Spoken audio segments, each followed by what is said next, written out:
हरियाणा सरकार अपने किसानों के लिए नई नई योजनाएं बनाकर उन्हें धरातल पर उतारने का काम कर रही है। किसानों को लगातार जागरूक किया जा रहा है ताकि किसान परंपरागत खेती को छोड़कर आधुनिक खेती को अपनाएं और किसानों की आर्थिक स्थिति बेहतर हो सके। ऐसे अनेकों किसान हैं जो सरकार की योजनाओं का लाभ उठा रहे हैं। कृषि विभाग के अधिकारी भी लगातार किसानों के बीच जा रहे हैं। किसानों का मार्गदर्शन किया जा रहा है और जो किसान विभागीय अधिकारियों के दिशा निर्देशन में खेती करते हैं वो अच्छी पैदावार भी ले रहे हैं, अच्छा मुनाफा भी कमा रहे हैं और न सिर्फ लाभ कमा रहे हैं बल्कि प्रगतिशील किसान बनकर अन्य किसानों के लिए प्रेरणा स्रोत भी बन रहे हैं। ऐसे ही किसान हैं गुलाब सिंह और जीतन राम डागर। एक तरफ बेहतर फसल के लिए जहां किसान यूरिया और डीएपी समेत न जाने कितने पेस्टिसाइड्स और कीटनाशकों का इस्तेमाल करते हैं, तो वहीं किसान गुलाब सिंह और जीतन राम डागर जैसे कुछ जागरूक किसान ऐसे भी हैं जो इस परंपरा से इतर आधुनिक खेती कर रहे हैं। बिना किसी कीटनाशक और पेस्टिसाइड के जैविक खाद से प्राकृतिक खेती कर रहे हैं। फरीदाबाद के गांव जाजरू के रहने वाले प्रगतिशील किसान गुलाब सिंह पिछले 2 सालों से जैविक खेती कर रहे हैं। इससे न सिर्फ जमीन की उपजाऊ क्षमता बढ़ती है बल्कि पेस्टिसाइड और कीटनाशकों के माध्यम से उगी फसल से जो बीमारियां फैलती हैं उनसे भी बचाव होता है और जैविक खाद से उगाई गई फसलों की डिमांड भी ज्यादा रहती है। इसलिए किसान गुलाब सिंह का काफी फायदा हो रहा है। उन्होंने बताया कि वो सरकारी योजनाओं का लाभ भी ले पा रहे हैं और इसके अलावा विभागीय अधिकारियों की मदद से नई नई तकनीक का इस्तेमाल कर खेती से अच्छी पैदावार ले पा रहे हैं। इस बार उन्होंने अपने खेतों में जैविक खेती के चलते बाजरा, ज्वार और कपास की फसल उगाई है जिसकी अच्छी पैदावार खेतों में नजर आ रही है। सर क्या नाम आपका? गुलाब सिंह। गुलाब सिंह जी, कौन सा गांव है? जाजरू। जाजरू है। किस चीज की खेती करते हो आप? हम कॉटन की करते हैं, बाजरे की है, ज्वार है। ऐसी क्या अनोखी खेती करते हो जो जिस तरीके से हमने सुना है आप बिना खाद के जो है खेती का प्रयोग कर रहे हो? अब के हमने पहली बार देखा जी कॉटन की करके जी और बाजरे की करके। अच्छा, अब के हमने पहली बार देखा, बढ़िया रिजल्ट है बिना खाद के। बिना खाद के। फिर क्या यूज करते हो आप इसमें जब खाद नहीं डालते? गोबर की खाद डालते हैं। गोबर की खाद डालते हो। कहाँ से आया आपको ये आइडिया कि बिना खाद के जो है अब की बार खेती की जाए? जो ये पिछली बार मैडम आई कृषि एग्रीकल्चर से जी, उनने सुझाव दिए आप ऐसे करके देखो, तो उनकी सलाह से किया। कितने एकड़ में आपने जो है ये खेती की हुई है?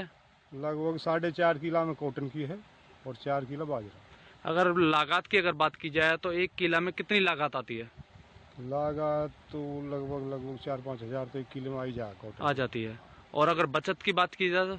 बचत तो अब सब पता लगेगी, अब कितने की बिकती है, क्या रेट मिलता है। अच्छा, हाँ हिसाब से।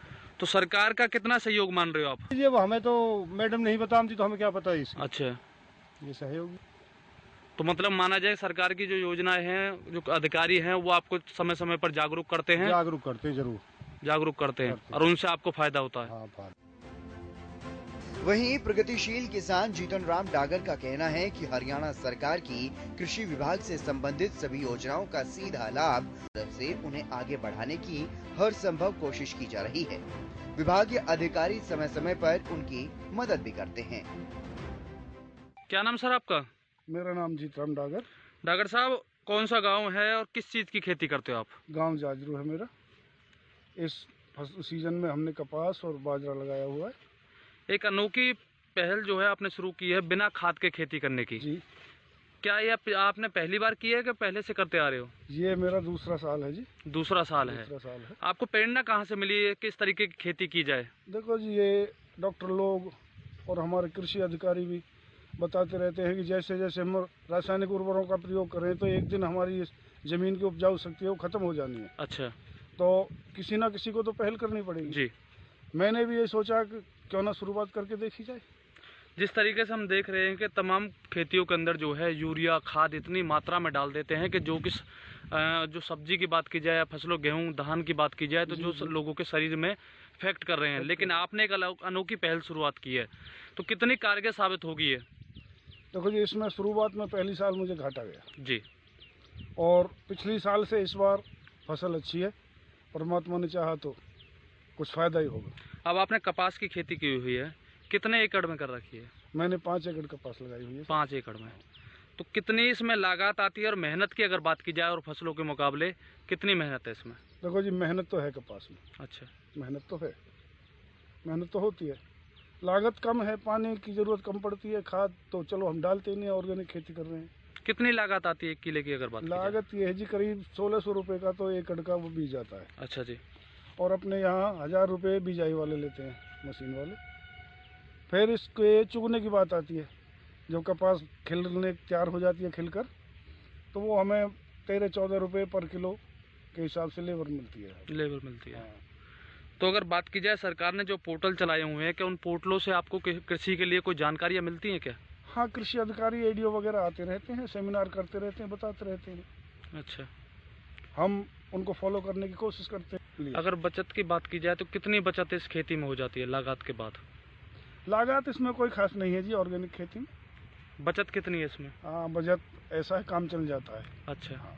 मतलब घर का गुजारा चल जाता घर है? का गुजारा चल जाता है। ये मार्केट के ऊपर भी डिपेंड करता है, रेट क्या रेट होता है? क्या रेट मिलता है। सरकार का सहयोग मिल रहा है आपको, नहीं मिल रहा? सरकार का सहयोग ऐसा है जी, कई बार बिजाई के टाइम बीज नहीं मिलता। अच्छा, और सरकार हमें ADO वगैरह कृषि अधिकारी जो जानकारी देते हैं, बीजों के बारे में बताते रहते हैं, यूट्यूब के माध्यम से भी हम देखते रहते हैं। जो वैरायटी नहीं निकलती हैं वो मार्केट में नहीं मिलती हमको। अच्छा, तो सरकार की जिम्मेवारी बनती है किसान को वो उपलब्ध कराई जाए। मतलब ये सरकार से बड़ा विनम्र निवेदन है मेरा। जैविक खेती की इस पहल का असर अन्य किसानों पर भी हो रहा है। अब अन्य किसान इन किसानों से प्रभावित होकर खुद भी जैविक खेती को अपना रहे हैं। यहाँ तक कि महिला किसान भी जैविक खेती के महत्व को समझ रही हैं और खेतों में गोबर की खाद के इस्तेमाल को ही प्राथमिकता दे रही हैं। कौन सा गांव है? जाजरू। जाजरू। आपने किस चीज की खेती की हुई है? हमने बाजरा, ज्वार और बन की। हाँ। हम देख रहे हैं कि आपने जो है यूरिया खाद को छोड़कर जो है एक जो गोबर है उसकी खाद बनाकर जो है उसको इस्तेमाल कर रहे हो। हाँ। कितना फायदा कृषि को हो रहा है इससे? कृषि तो शुरू में तो अभी शुरुआत की है, थोड़ा सा इतना ज़्यादा मुनाफा नहीं होगा, लेकिन धीरे धीरे ज़्यादा इजाफा होगा और यूरिया तेल उससे जो बीमारियां होती हैं वो नहीं होगी। अच्छा, हाँ।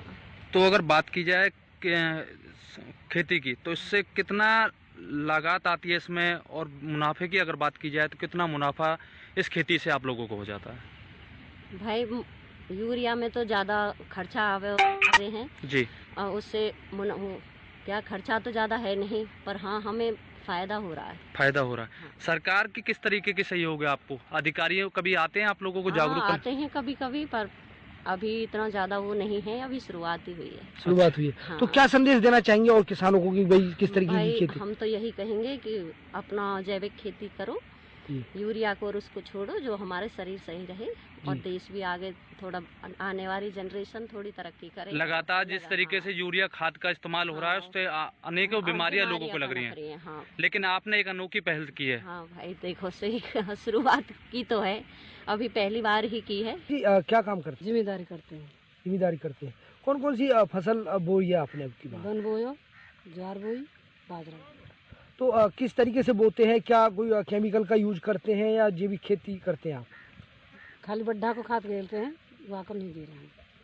यूरिया वगैरह का यूज नहीं करते आप? नहीं करते। यूरिया वगैरह नहीं करते। तो यानी कि जैविक यानी हाँ। खाद का इस्तेमाल करते हैं, जो बड्ढा जो गोबर होता है। यहाँ में हमें थोड़ी सी फायदा से दिख रहा है। फायदा दिखा किस है? तरीके से फायदा आपको लगा इस खेती में? ये ऐसा दिखा है, मतलब वो वहाँ गेरे उससे बीमारी बहुत फैलती है। जी। अब बड्ढा के गेरते हैं तो उसमें बीमारी नहीं रहती है। बीमारी नहीं रहती। तो क्या अब की बार फसल कैसी हुई है? अब की बढ़िया हुई है। तो कब से शुरुआत करी आपने? अभी साल तक करी।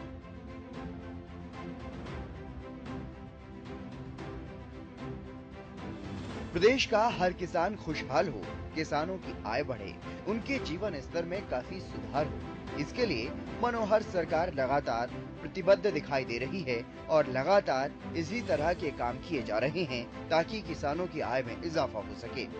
और इसीलिए मनोहर सरकार की तरफ से हर संभव प्रयास भी किए जा रहे हैं। अब उनका असर धीरे धीरे दिखना शुरू हो चुका है। ऐसे अनेकों किसान हैं जो सरकारी योजनाओं का लाभ उठा रहे हैं और प्रगतिशील किसान बनकर दूसरों के लिए भी प्रेरणा का काम कर रहे हैं।